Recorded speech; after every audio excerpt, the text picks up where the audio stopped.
Louez Dieu à votre façon. Shalom bien-aimés dans le Seigneur. Notre méditation du jour s'intitule « Louez Dieu à votre façon ». Nous tirons notre texte dans 2 Samuel 6,14 qui nous dit ceci. « David dansa de toute sa force devant l'Éternel, et il était ceint d'un éphod lin. » Alléluia. Si le monde connaissait votre histoire avec Dieu, il n'aurait pas critiqué votre façon de le louer.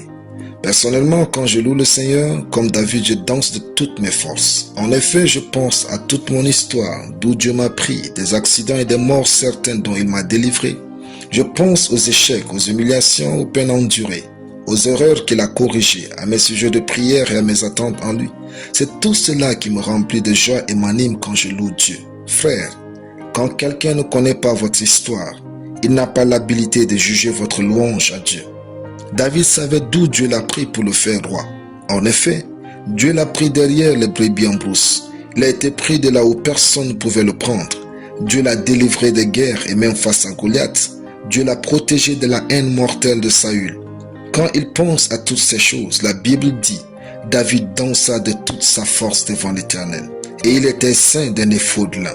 Alors que David se réjouissait ainsi, Milca, fille de Saül, qui était sa femme, sortit au-devant de lui et s'est permis de juger sa louange en disant « Quel honneur aujourd'hui pour le roi d'Israël de s'être découvert aux yeux des servantes et des serviteurs, comme se découvrirait un homme de rien. » Milca a laissé la jalousie et le mépris la conduire à évaluer la louange que David offrait à Dieu.